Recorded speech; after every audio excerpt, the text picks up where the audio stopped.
Hello everyone, स्वागत है आपका आज की क्लास में और मैं हूं आपका नेट वाला भैया। हाँ जी, तो चलिए करते हैं आज की क्लास की शुरुआत। तो क्या करेंगे सर?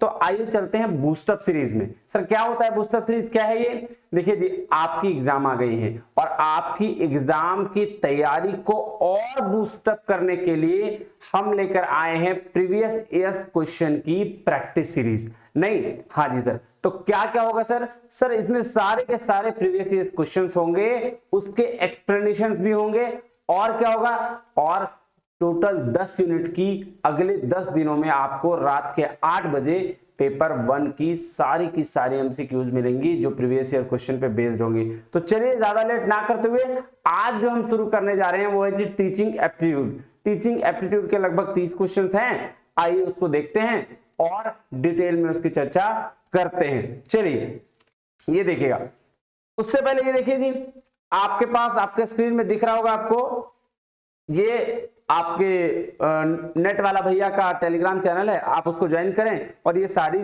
की सारी पीडीएफ मैं क्या करूंगा वहीं पे डाल दूंगा, आप इजीली उसको एक्सेस कर सकते हैं, क्वेश्चंस को देख सकते हैं। बाकी और कोई इंफॉर्मेशन हो तो आप व्हाट्सएप पे भी ले सकते हैं। चलिए आते हैं ज्यादा लेट ना करते हुए क्वेश्चंस की ओर। नहीं, हाँ जी सर, देखिएगा जी, चलिए शुरू करते हैं क्वेश्चन। देखिएगा जी, पहला क्वेश्चन क्या कह रहा है?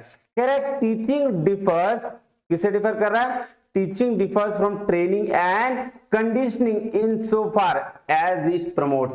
बोल रहा भाई साहब टीचिंग डिफरेंट है, किससे? कंडीशनिंग और ट्रेनिंग से। तो इसका क्या मतलब है? टीचिंग क्या प्रमोट करता है? तो देखिएगा जी, टीचिंग प्रमोट तो क्या करता है? सबसे पहले सर टीचिंग का ऑब्जेक्टिव होता है कि कुछ ना कुछ अच्छा करना, नहीं सामने वाले के नॉलेज को इंक्रीज करना, किसके? लर्नर के। आइए क्वेश्चंस में देखते हैं क्या बोल रहा है। बोल रहा है सबसे पहला क्या है जी? Discipline drill. नहीं नहीं सर, डिसिप्लिन ड्रिल ऐसा नहीं हो सकता, क्योंकि डिसिप्लिन ड्रिल हमने कहां पढ़ा था? मल्टी लेवल टीचिंग में पढ़ा था या मेमोरी लेवल टीचिंग में पढ़ा था, जिसमें हमने ये देखा था कि वहां पे हम रिपीटेशन करते हैं। तो ये तो नहीं होगा आंसर, सर ये गलत हो गया, ये नहीं है। तो और क्या है? दूसरा है क्रिटिकल थिंकिंग, इसको रहने देते हैं अभी।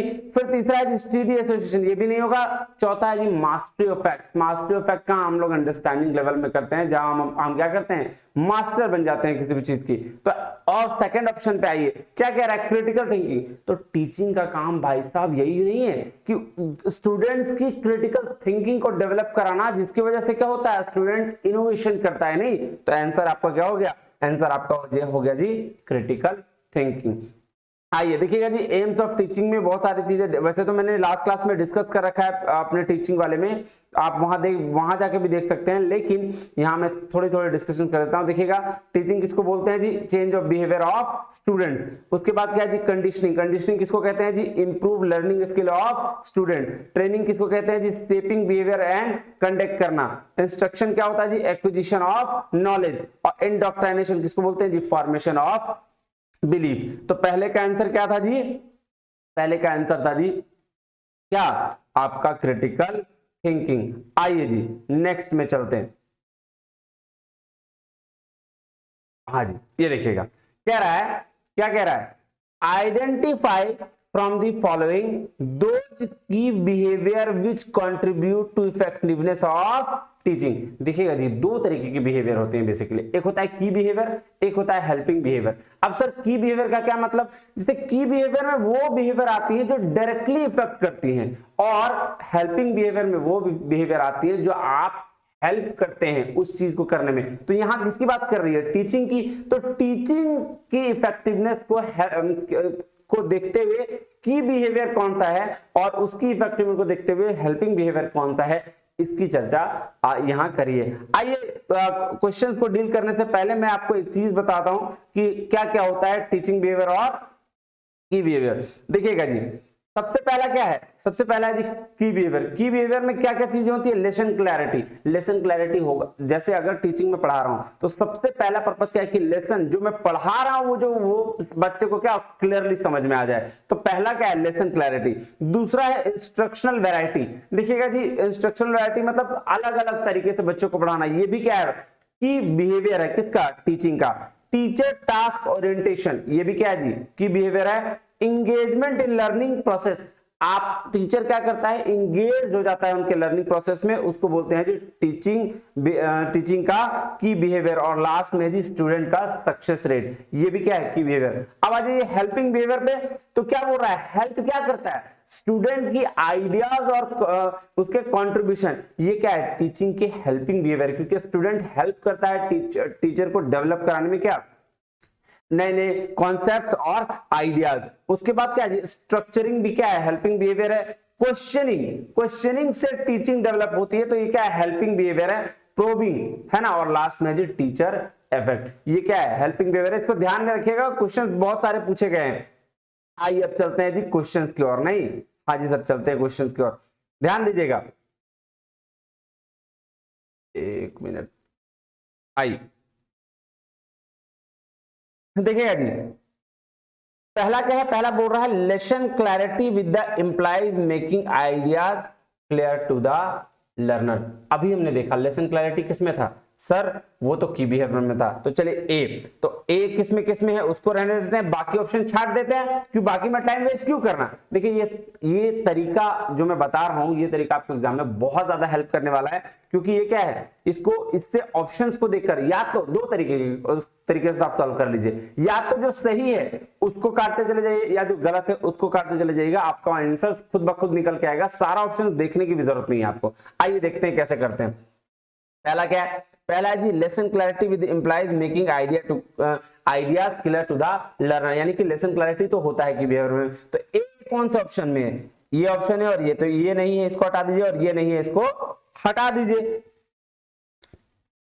ठीक है, हाँ ये नहीं इसको हटा दीजिए, और ये नहीं है इसको भी हटा दीजिए।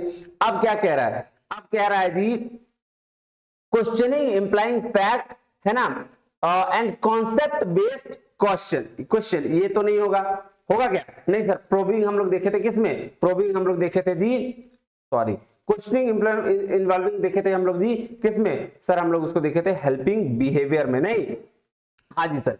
अब क्या है, तीसरा क्या है, प्रोबिंग भी हम लोग किसमें देखे थे, उसको भी हम लोग देखे थे जी, किसमें सर, उसको भी हम लोग हेल्पिंग बिहेवियर में देखे थे, तो ये नहीं ये भी नहीं। तो चलिए अब हटाइए सी को, सी किसमें है, सी इसमें है, सर ये खत्म हो गया ना, आंसर तो खुद ही निकल के आ गया, ए डी और ये डी, और ये पढ़ने की जरूरत भी हमें नहीं पड़ी, क्योंकि टीचर टास्क ओरिएंटेशन किसमें था सर, की बिहेवियर में था, और इंगेजमेंट इन लर्निंग प्रोसेस ये भी किसमें था, ये भी था सर जी आपके की बिहेवियर में। तो आंसर कैसे निकल के आया, क्लियरली निकल के आया, क्या क्या, पहला सर लेसन क्लैरिटी था, उससे हमने क्या किया, उससे हमने ऑप्शन को चूज कर लिया, दो ऑप्शन बचे जिसमें ये था, कौन सा, थर्ड और वन। अब उसके बाद हमने क्या किया, उसके बाद बी और डी को हटा दिया, अब बचा ए और क्या, थर्ड, वन और थर्ड आंसर बचा। अब ए दोनों में थे, लेकिन इधर बी और सी था, इधर डी और ई था, तो बी और सी हमने चेक किया, ये क्या निकल गया, ये निकल गया सर हमारा हेल्पिंग बिहेवियर, तो हमने क्या किया, थर्ड ऑप्शन को चूज कर लिया। आइए ये देखिएगा जी, अब चलते हैं जी थर्ड क्वेश्चन में। थर्ड क्वेश्चन क्या कह रहा है, ये देखिए, कह रहा है in the spectrum of teaching method given below which are considered as dialogic. देखिए डायलॉजिक टीचिंग क्या होता है जी, डायलॉजिक टीचिंग वो होता है जहां डायलॉग्स के थ्रू बात किया जाता है, नहीं, और एक चीज ध्यान रखिएगा, जहां भी डायलॉजिक टीचिंग हो, बस दो ऑप्शन याद रखना है, क्या क्या, एक तो जी ग्रुप डिस्कशन और एक जी ट्यूटोरियल्स, बस यही होगा आपका आंसर जी, ये दोनों होना ही होना है आपके ग्रुप डिस्कशन डायलॉजिक टीचिंग में, ठीक है। तो चलिए ऑप्शन क्या हो गया जी, 1 नंबर, बाकी तो ऑप्शन गलत हो गए। चलिए अब आंसर क्या हो गया, 1 नंबर। अब चलिए जी अगला, ये देखिएगा,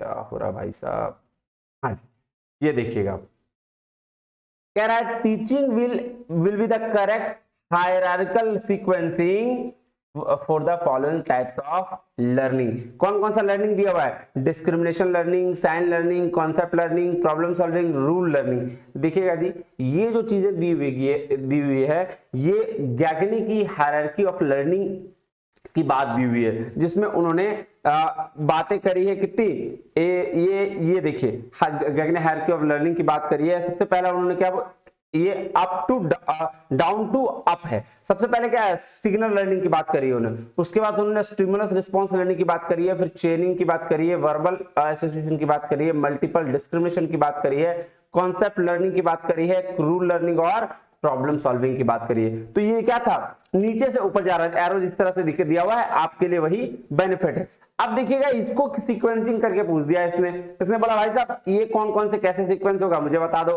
तो इसके लिए एक निमोनिक्स है। निमोनिक्स क्या है देखिएगा, एसएस ने सीवी को डिस्क्रिमिनेट करके कॉन्सेप्ट से रूल निकाला और प्रॉब्लम क्या सॉल्व हो गई, और प्रॉब्लम सॉल्व हो गई। देखिएगा एसएस मतलब सिग्नल लर्निंग, और उसके बाद स्टिमुलस, फिर उसके बाद क्या सीवी मतलब चेनिंग और वर्बल एसोसिएशन, फिर सीवी को डिस्क्रिमिनेट करके यानी मल्टीपल डिस्क्रिमिनेशन, कॉन्सेप्ट से रूल निकाला और प्रॉब्लम सॉल्व हो गई। ये निमोनिक्स याद रखिएगा जी, आपको बेनिफिट। आइए अब चलते हैं क्वेश्चन पे।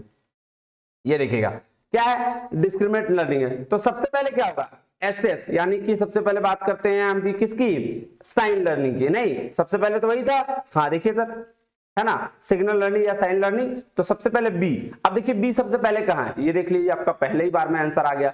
तो भाई साहब जब आपको कॉन्सेप्ट पता होते हैं ना, जब आपको चीजें पता होती है तो आंसर खुद ब खुद कहता है बेटा आजा ये आंसर है। नहीं हाँ तो इसीलिए तो आंसर क्या हो गया बी। उसके बाद देख लीजिए, चलिए चेक करने के लिए, साइन एसएस ने सीवी को डिस्क्रिमिनेट करके, तो डिस्क्रिमिनेशन आ गया, देखिए सीवी को डिस्क्रिमिनेशन बी में, उसके बाद क्या आ गया ए।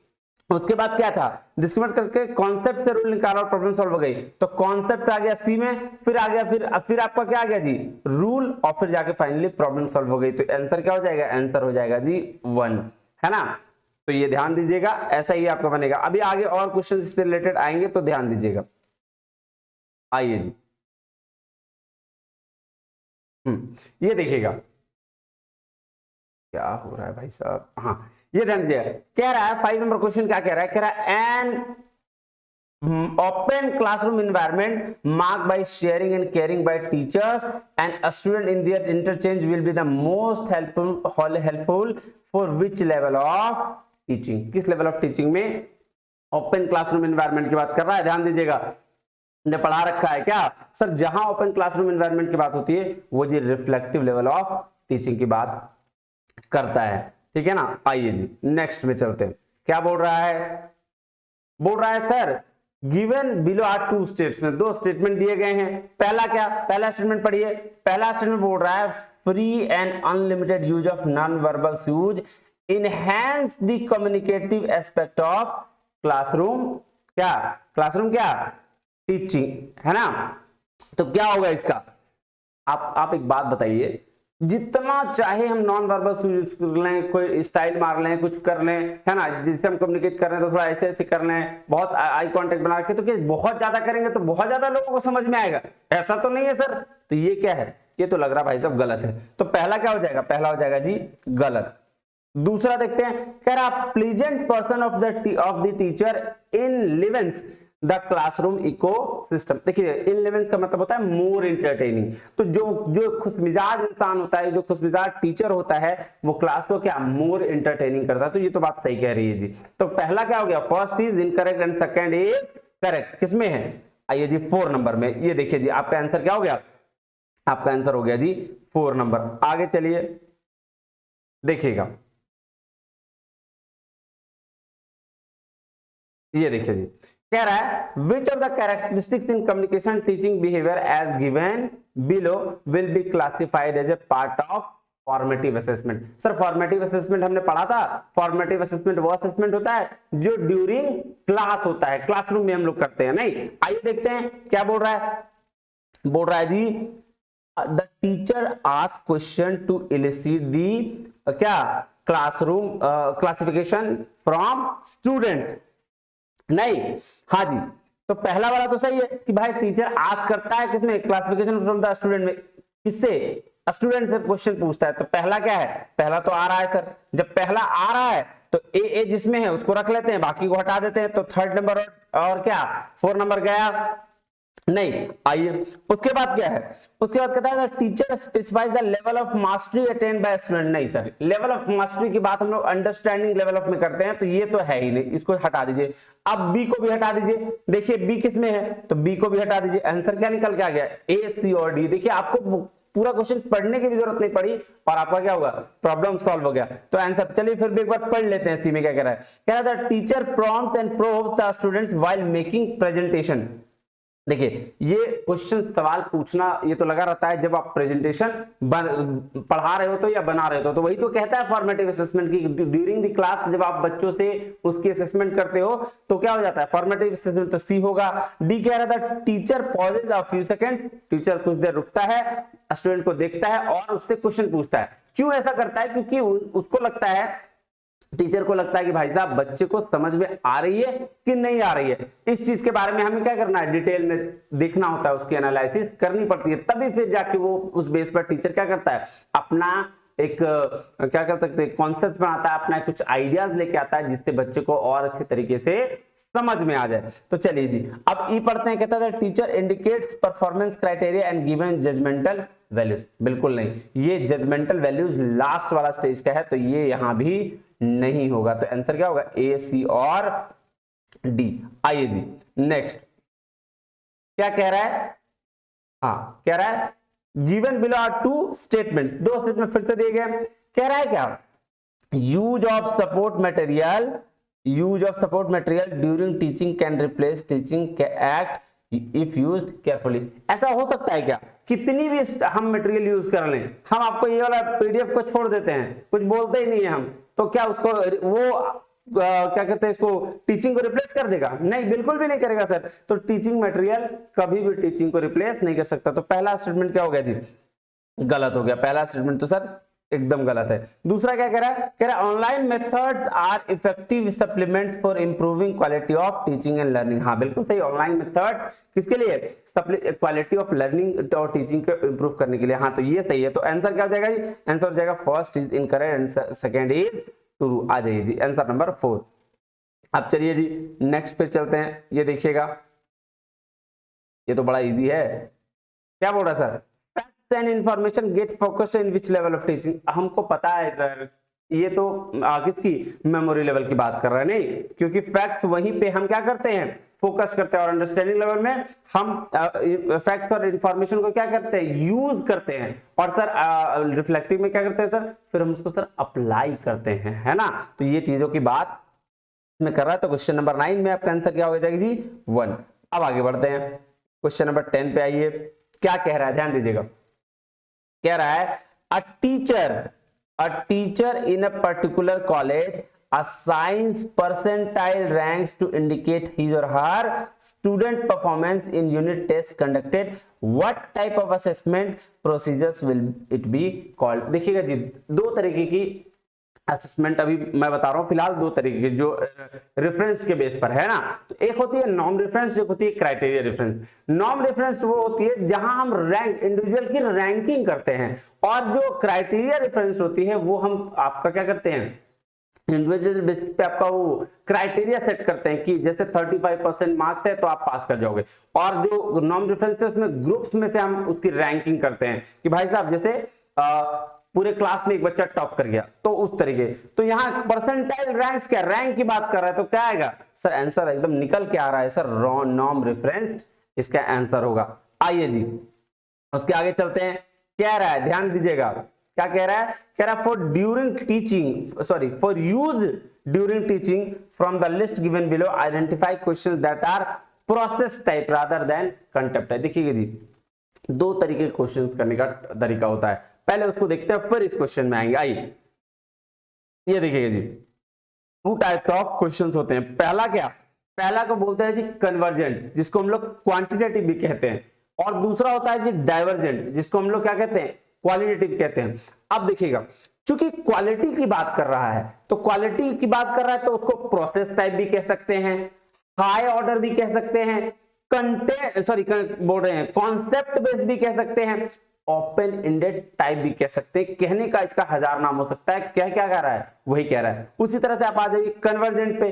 कन्वर्जेंट मतलब लो ऑर्डर की बात कर रहा है, क्योंकि क्वांटिटी की बात लो ऑर्डर होती है, क्वालिटी में हमको टाइम लगता है, तो इसीलिए हाई ऑर्डर। फिर क्या उसके आप देखिएगा उसी तरह से इसको क्या कंटेंट बेस्ड कह सकते हैं, इसको फैक्ट टाइप बेस्ड कह सकते हैं, क्लोज एंडेड क्वेश्चंस कह सकते हैं, और क्या कह सकते हैं, लो ऑर्डर क्वेश्चन कह सकते हैं, डायरेक्ट क्वेश्चंस कह सकते हैं। तो देखिएगा फिर ध्यान दीजिएगा, डायरेक्ट क्वेश्चंस के लिए कौन सा, कन्वर्जेंट, जिसको हम लोग क्या बोलते हैं, क्वांटिटेटिव, और जो डाइवर्जेंट के लिए क्या, क्वालिटेटिव, और उसके लिए क्या, इनडायरेक्ट क्वेश्चंस की बात करते हैं। तो आप इसको एकदम बहुत बढ़िया से कोरिलेट करिएगा कि जहां क्वालिटी की बात आएगी ना, जैसे मैं अगर किसी के इंटरव्यू ले रहा हूं तो क्वालिटी है, लेकिन अगर मैं डायरेक्ट क्वेश्चंस की बात करूं तो कोई डेटा कलेक्ट कर रहा हूं, ठीक है। तो डेटा दो तरीके से, एक तो भाई साहब जाके पर्सनली कलेक्ट करो तो वो क्वालिटेटिव, और एक भाई साहब ऐसा हो जाता है क्वांटिटी, कहीं से डेटा कलेक्ट कर लो, निकाल लो किसी साइट से, वेबसाइट से, तो उसको क्या बोलते हैं, क्वांटिटेटिव। तो इसीलिए क्वांटिटेटिव और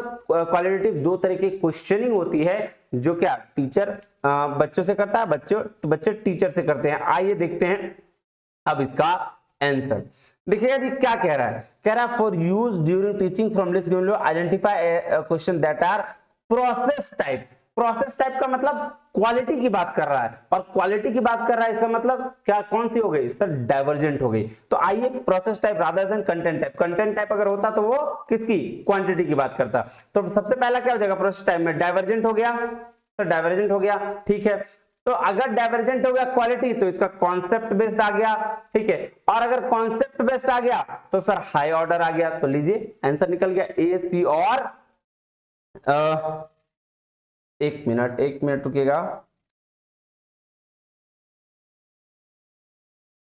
डाइवर्जेंट क्वेश्चन आपका क्या बोल रहा है जी, प्रोसेस टाइप, क्वालिटेटिव में डाइवर्जेंट कॉन्सेप्ट, हाँ तो ये इसका कर लीजिएगा ए सी डी, है ना, थोड़ा सा मिस्टेक हो गया है, इसको कर लीजिएगा ए सी डी,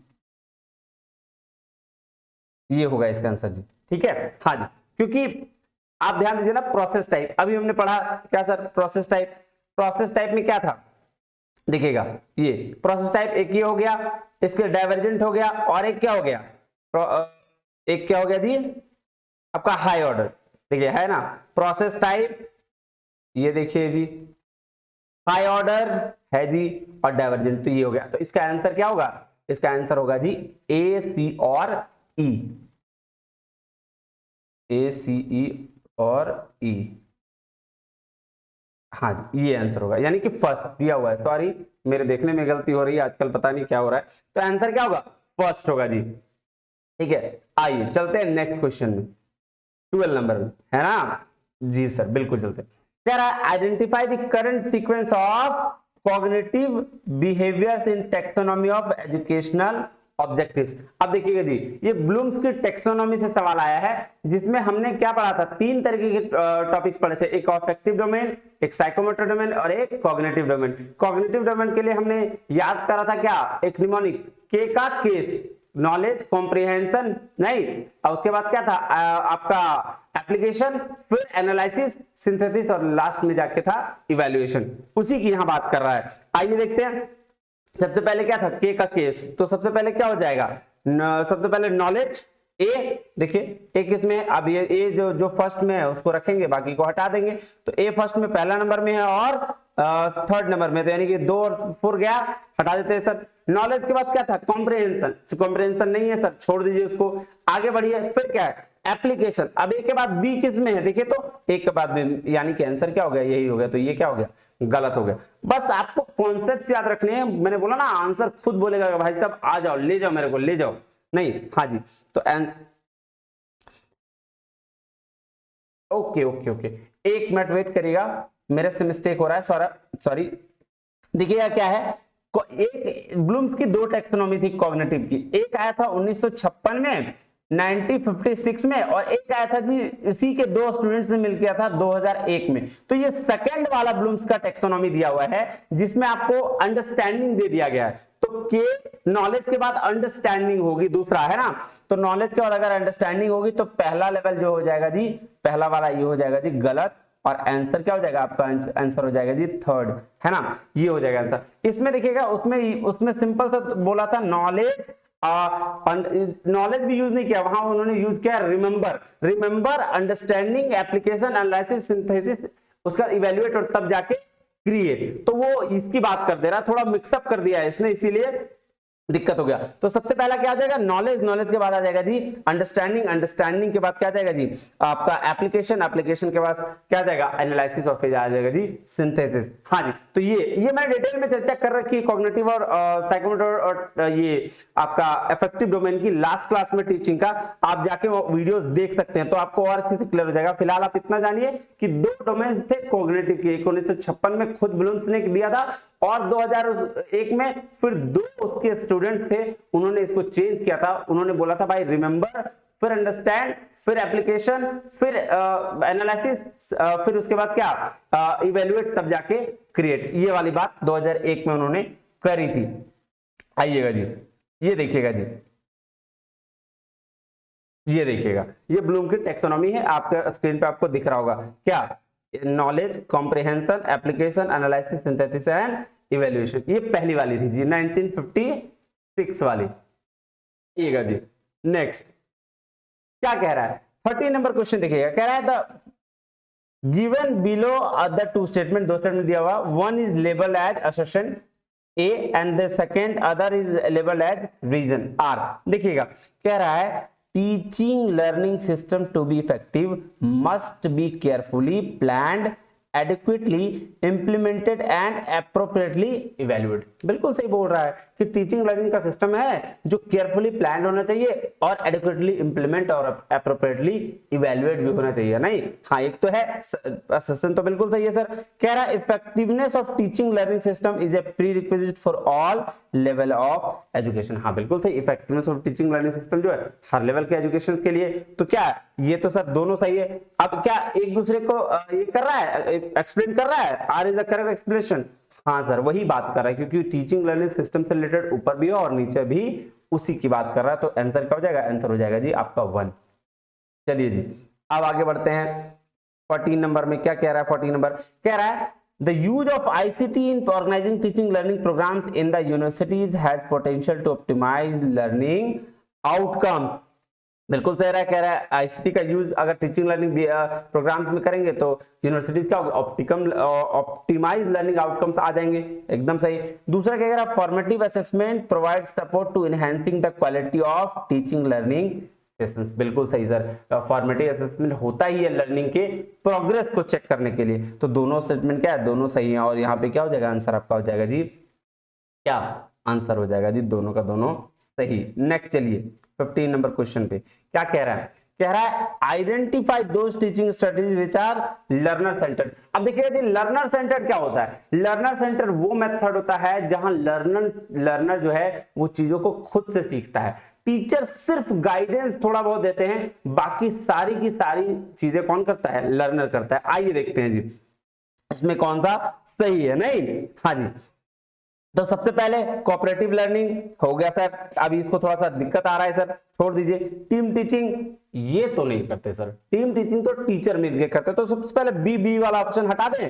हाँ जी सर हटा दीजिए। तो बी वाला ऑप्शन कौन था, ये खत्म, ये गया और ये भी गया सर। अब बचा ए सी डी, मतलब थर्ड और फोर्थ बचा। अब देखिए दोनों में सी और डी कॉमन है, इसका मतलब सी और डी पढ़ने की जरूरत भी नहीं है आपको, लेकिन फिर भी पढ़ लीजिए। लेबोरेटरी बेस्ड प्रोजेक्ट सर करते हैं साथ में मिलके, स्टूडेंट का काम ही है।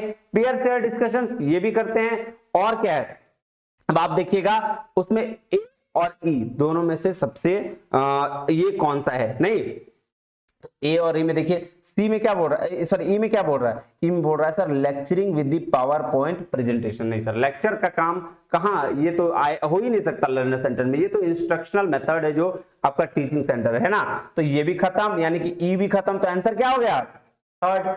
देखने की भी जरूरत नहीं पड़ी कहीं, नहीं, हाँ जी सर बिल्कुल सही कह रहे हो। अब आप आगे चलते हैं जी 16 नंबर में। क्या कह रहा है, कहता है गिवन बिलो टू स्टेटमेंट, दो स्टेटमेंट दिए हुए हैं। तो पहला क्या है, पहला है tutorial group discussion and question answer sessions are dialogic and the part of direct teaching method. बिल्कुल सही कह रहा है, क्या गलत कह रहा है क्या, नहीं सर, क्यों, क्योंकि अभी तो थोड़ी देर पहले डिस्कस किया था हमने कि tutorial group discussion question answer session ये सब क्या है, डायरेक्ट टीचिंग मेथड है, मतलब डायरेक्टली टीचर्स आपसे कनेक्टेड होता है। हाँ सर ये तो सही है। अब स्टेटमेंट 2 देखिए क्या कह रहा है, project work, laboratory work, simulation and the role playing are action based and are part of indirect teaching methods.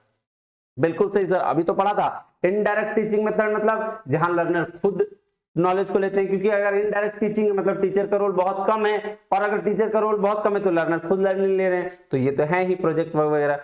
तो आइए ये इसका आंसर क्या हो गया, दोनों को दोनों सही है, इसलिए both statement 1 and 2 are correct. चलिए जी चलते हैं 17 नंबर क्वेश्चंस पे। देखिएगा आ गया फिर क्या, वही क्वेश्चंस के टाइप्स। अब यहाँ क्या कह रहा है, कह रहा है during teaching when a teacher uses process question which of the following types will have dominance. ये देखिएगा जी, इसकी बात करी इसने, इन्होंने बात करी है प्रोसेस की, है ना। प्रोसेस टाइप क्वेश्चंस मतलब क्वालिटी मतलब सर हाई ऑर्डर की बात कर रहा है ये। उसके बाद सर डाइवर्जेंट, कन्वर्जेंट तो नहीं, तो सी गलत। चलिए सी को पहले हटाइए, सी गलत। अब सी कहां है, ये देखिए यहां भी सही, यहां भी। अब आपका आंसर खुद निकल के आ गया, बी, डी और ई। क्यों, क्योंकि सर हमको पता था कन्वर्जेंट मतलब क्या होता है, वो कंटेंट टाइप होता है सर, तो उसको बोलते हैं क्या, वो हो जाता है जी लो लेवल, तो इसीलिए ये हमारा आंसर नहीं होगा। तो आंसर क्या हो गया जी, बी, डी और ई। ये हो गया जी आपका 4 आंसर। समझ रहे हो कैसे निकालना है सर, कॉन्सेप्ट पता होगा ना सर, हम आंसर तो ऐसे निकाल लेंगे सर। हाँ जी सर। चलिए अब आगे बढ़ते हैं 18 नंबर क्वेश्चन में। देखिएगा जी क्या बोल रहा है, बोल रहा है what are the activities of teaching associated with its interactive stage. अब इंटरैक्टिव स्टेज क्या होता है, देखिए जब भी कोई टीचर पढ़ाता है या फिर पढ़ाने के लिए क्लासेस लेता है, तो 3 फेजेस में वो क्लास उसको डिवाइड करता है। पहला फेज जिसको हम लोग बोलते हैं प्लानिंग फेज या प्री स्टेज फेज, है ना, जिसमें वो क्या करता है, वो अपने क्लासेस की प्लानिंग करता है, क्या बताना है ये सारा डिस्कशंस करता है, नहीं। और दूसरा होता है जी इंटरैक्टिव फेज। इंटरैक्टिव फेज कौन सा फेज है, जहां क्लास के दौरान जो चीजें वो परफॉर्मेंस करता है या परफॉर्म करता है। और एक होता है जी लास्ट फेज, जिसको हम लोग क्या बोलते हैं, इसको बोलते हैं जी पोस्ट स्टेज फेज, है ना। पोस्ट स्टेज फेज मतलब इवैल्यूएशन फेज होता है, जिसको हम लोग टीचर क्या करता है, इवैल्यूएट करता है कि जो उसने पढ़ाया वो सही तरीके से पढ़ाया कि नहीं पढ़ाया। तो अभी इसकी किसकी बात कर रहा है सर, इंटरैक्टिव स्टेज की बात करता है। देखते हैं प्लानिंग ऑफ ए लेसन, ऐसा है क्या सर, प्लानिंग तो हम लोग पहले करते हैं कहां, प्री स्टेज में, जब पहला वाला स्टेज था। तो पहला तो गलत हो गया सर, तो ए वाला पहले हटा दें। हाँ सर, ए वाला और ये वाला ऑप्शन हट गया सर। अब क्या बचा, ये दूसरा और 4 बचा सर। तो इसमें कॉमन क्या है, सी और डी कॉमन है, तो सी और डी छोड़ देते हैं, बी और ई को चेक कर लेते हैं। सर ई वाला किसका काम था सर, डिटरमाइनिंग लर्निंग आउटकम। क्या बात कर रहे हो सर, डिटरमाइनिंग लर्निंग आउटकम, ये तो हम पहले डिसाइड करते हैं क्लास में जाने से पहले कि मैं क्या क्या पढ़ाने जा रहा हूं और क्या क्या उसका ये होगा। तो लर्निंग आउटकम भी नहीं हुआ, यानी कि बी भी खत्म, तो बी ये खत्म हो गया, तो आंसर क्या बचा, आंसर बच गया सर सी, डी और ई। मोटिवेट करना, मॉनिटर करना स्टूडेंट के टास्क को, तो यही तो काम है किसका, इंटरैक्टिव फेज में। आइए जी देखिए, ये 3 स्टेज दिया गया है, कौन सा, इंस्ट्रक्शन का पहला प्लानिंग स्टेज बोलते हैं जो प्री एक्टिव फेज होता है, दूसरा एग्जीक्यूशन स्टेज होता है जिसको इंटरैक्टिव फेज बोलते हैं, और तीसरा क्या, इवैल्यूएशन फेज होता है जिसको हम लोग क्या बोलते हैं, पोस्ट एक्टिव फेज बोलते हैं जी। चलिएगा जी नेक्स्ट चलते हैं आगे। आगे क्या है 19 नंबर क्वेश्चन क्या कह रहा है, देखिएगा कह रहा है from the following identify those characteristics which go within the category of helping behavior for becoming an effective teacher। अब देखिए अभी हमने क्या पढ़ा था सर, अभी हमने तो तुरंत पढ़ा है क्या, टीचिंग का की बिहेवियर, तो अब आ गया हेल्पिंग बिहेवियर। आइए इसको भी पढ़ते हैं, नहीं हाँ जी सर आइए। तो देखिएगा जी सबसे पहले क्या है, स्ट्रक्चरिंग, है ना। स्ट्रक्चरिंग क्या है, टीचर का काम है। हाँ सर ये तो टीचर का काम नहीं है सर, ये किसका काम है, ये हेल्पिंग बिहेवियर था। हाँ सर ये तो ए है, तो ए अगर इसका आंसर है तो हम पहले ए वाले जो को रखेंगे, बाकी को क्या करेंगे, खत्म। आइए सर ये खत्म, ये खत्म हो गया। हाँ जी सर, अब 2 ऑप्शन में चुनते हैं सर। अब यहाँ ए और सी दोनों कॉमन है सर, देखिए तो सी को तो छुएंगे भी नहीं क्योंकि हमको पता है ये होगा। अब आके देखते हैं डी और क्या, बी और डी में क्या है। तो सर प्रोबिंग जो है, प्रोबिंग क्या लग रहा है क्या सर, प्रोबिंग में तो हमने पढ़ा था क्या, किसमें सर, हेल्पिंग बिहेवियर में प्रोबिंग पढ़ा था। तो यानी कि ए, सी और डी ये क्या हो जाएगा, इसका आंसर हो जाएगा। 1 मिनट रुकेगा, इसको गलत वाले में मैंने कर दिया है, ये देखिएगा। तो इसका क्या हो जाएगा, ये आंसर हो जाएगा जी, नहीं ये हो जाएगा जी आंसर ए, सी, डी। और आपका ए सी तो था, बी स्टूडेंट सक्सेस रेट किसके लिए सर, वो तो की बिहेवियर है। अगर टीचर स्टूडेंट का सक्सेस रेट ही नहीं चेक करेगा तो फिर कैसे चीजों को देख पाएगा, नहीं। हाँ जी सर। आइए नेक्स्ट चलते हैं जी 20 नंबर क्वेश्चन में। कहता है क्या, ये देखिएगा, इन गैगने हायरार्की ऑफ लर्निंग, अभी पढ़ा हमने गैगने हायरार्की ऑफ लर्निंग, उसमें क्या देखा, which type of learning immediately precious rule learning. अब रूल लर्निंग से पहले क्या चीज था, याद करो, एसएस ने सीवी को डिस्क्रिमिनेट करके कॉन्सेप्ट से रूल निकाला और प्रॉब्लम सॉल्व हो गई। तो कॉन्सेप्ट से रूल आया ना, तो पहले क्या आया, रूल से पहले क्या आया, कॉन्सेप्ट, तो आंसर क्या हो जाएगा, कॉन्सेप्ट हो जाएगा सर, ये एकदम सही, ये लीजिए, ठीक है। हाँ जी सर, तो इसका आंसर क्या हो गया, कॉन्सेप्ट लर्निंग। बस मैंने बोला ना कॉन्सेप्ट समझना चाहिए, बाकी आंसर तो ऐसे ही निकलता है। आइए जी, क्या कह रहा है नेक्स्ट, कह रहा है when reflective level of teaching and learning are successful a student emerge with. अब देखिए रिफ्लेक्टिव लेवल ऑफ टीचिंग की बात कर रहा है ना, तो उसमें क्या होता है सर, हम लोग उसमें क्या करते हैं, क्रिटिकल थिंकिंग डेवलप कराते हैं नहीं बच्चे की। आइएगा देखते हैं क्या बोल रहा है, a strong logical basis to retain the information. Sir थोड़ा सा इसको डाउट लग रहा है, छोड़िए इसको। आइए, in large store of test insight a generalised character, ये देखिए जनरलाइज्ड कैरेक्टर की बात कर रहा है, तो कौन, ये नहीं होगा क्या, हाँ सर ये तो चांसेस है होने का, चलिए इसको चांसेस में रखते हैं। उसके बाद क्या बोल रहा है, a form relational structure in the terms of information. Sir relational structure नहीं, ये तो अंडरस्टैंडिंग लेवल की बात है, इसमें तो हम मान ही नहीं सकते। तो सर पहले सी को हटाइए, है ना, सी को हटाएंगे ना सर, बिल्कुल सर। अब आगे देखते हैं, कह रहा an enhanced ability to develop and solve the problems of their own. Sir ये तो लड्डू है, ये तो जा नहीं सकता, इसको तो रखना पड़ेगा, डी तो एकदम सही होगा सर, प्रॉब्लम सॉल्विंग के लिए तो सर है ही रिफ्लेक्टिव लेवल। चलिए उसके बाद ई में आइए, कह रहा है seeing in relationship to use of, क्या बात कर रहे हो सर, ये थोड़ी होगा, ये रिलेशनशिप किसके लिए, ये अंडरस्टैंडिंग लेवल के लिए, तो डी ये वाला तो ऑप्शन हटाइए सर। उसके बाद क्या, सी वाला भी जो ऑप्शन है उसको हटाइए सर, खत्म। अब देखिएगा सर एक और दो बचा, अब आपने बोल दिया सर डी तो कंफर्म है, ठीक है डी कंफर्म है, तो अब क्या, अब हमको देखना है किसमें, बी में, क्योंकि बी तो को दोनों में कॉमन, तो आंसर क्या आ जाएगा जी, बी एंड डी। नहीं एक मिनट सर, हाँ जी, तो ये हो गया जी बी एंड डी, आपका आंसर हो गया 21 का। नेक्स्ट चलते हैं, नेक्स्ट क्या है जी, कहता है identify the teaching strategies which are employed during indirect instruction. क्या बोल रहा है, जो इनडायरेक्ट इंस्ट्रक्शन में है उसकी बात कौन करता है, देखिए सबसे पहला क्या है जी, सबसे पहला emphasise direct and indirect exemplars. हाँ बिल्कुल सही, इनडायरेक्ट इंस्ट्रक्शन का क्या मतलब होता है कि डायरेक्टली मतलब एकदम इंस्ट्रक्शन मेथड ना हो कि जो टीचर बोल रहे बच्चा सुन ले, तो वहां एग्जाम्पलर्स होते हैं, वो एग्जाम्पलर्स के बेसिस पे क्या करता है टीचिंग स्ट्रेटजी क्या करता है, बच्चों को पढ़ाता है। तो पहला तो होगा सर। दूसरा कहता है प्रेजेंटिंग स्टिमुलस मटेरियल, नहीं स्टिमुलस मटेरियल नहीं होगा सर इसके लिए, तो ये गलत। फिर क्या है तीसरा, inquiry based question answer session, sir ये तो होता है सर, एकदम होगा, इसमें क्यों नहीं होगा sir, inquiry based question answer session ही तो हम लोग क्वेश्चन आंसर सेशन के ही तो थ्रू हम डेवलप करते हैं क्या, लर्निंग। उसके बाद क्या, presenting asking and providing feedback, sir ये इसमें थोड़ी होगा सर, इनडायरेक्ट में, ये तो डायरेक्ट में है, तो ये भी नहीं होगा। Promoting problem solving approach, problem solving approach, sir ये बात किसका है, इनडायरेक्ट का, बिल्कुल इनडायरेक्ट का, क्योंकि इनडायरेक्ट में तो यही तो करते हैं ना, क्या सर, हम बच्चों की क्रिटिकल थिंकिंग को डेवलप कराते हैं इनडायरेक्ट में, हम उनको बोलते हैं कि भाई साहब प्रॉब्लम सॉल्व करने की अप्रोच को डेवलप करो, तो ये क्या है, आंसर हो जाएगा जी 4 ए सी और ई। अब आइए जी नेक्स्ट, नेक्स्ट क्या है, कह रहा है in a classroom every teacher has to perform the gate keeping function, बिल्कुल सही, हर टीचर को क्लासरूम में गेट कीपिंग फंक्शन परफॉर्म करना होता है। कह रहा है every teacher in any higher educational institution should act as a moral custodian of students both inside and outside. ऐसा है क्या, टीचर को क्लासरूम के तक ही बच्चे को मतलब रहता है, भाई बाहर बहुत ज्यादा वो क्या कर रहा है कैसे कर रहा है इन चीजों का मतलब तो नहीं रहता है। आई थिंक ये क्या हो जाएगा, ये हो जाएगा जी पहला तो सही है, दूसरा गलत, यानी कि आंसर नंबर 3।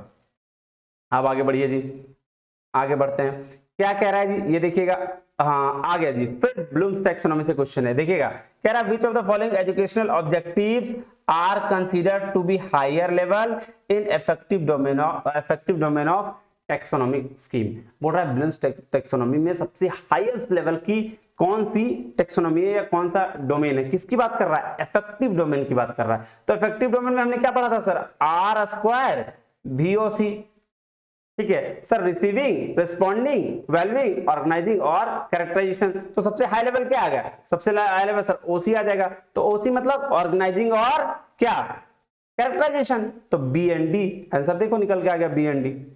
कुछ था नहीं सर, कुछ नहीं था। तो ये हो गया क्या आपका इफेक्टिव डोमेन। आइए जी देखिए, ये मैंने लिख रखा है कॉग्निटिव के लिए केस के का case, R square VOC effective के लिए और साइकोमेट्रिक के लिए IM PAN। चलिए जी नेक्स्ट क्वेश्चन में चलते हैं।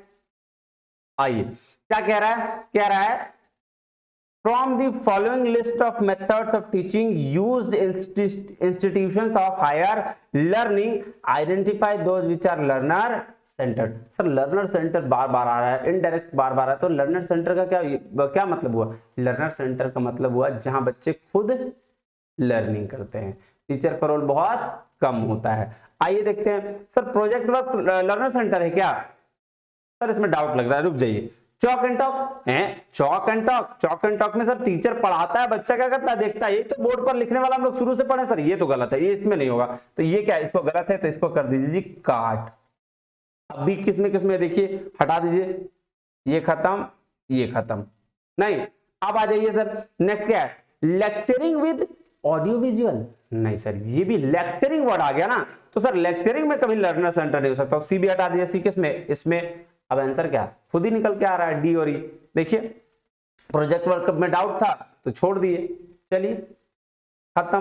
अब क्या जाए, डी और ई। डी में क्या था, कंप्यूटर एडेड इंस्ट्रक्शन और simulation and role playing. Simulation और रोल प्लेइंग मतलब रोल प्ले करना, किसी के जैसा बनकर उस तरह की लर्निंग देना को क्या बोलते हैं जी, direct learning, sorry indirect learning या इनडायरेक्ट टीचिंग या लर्नर सेंटर्ड लर्निंग।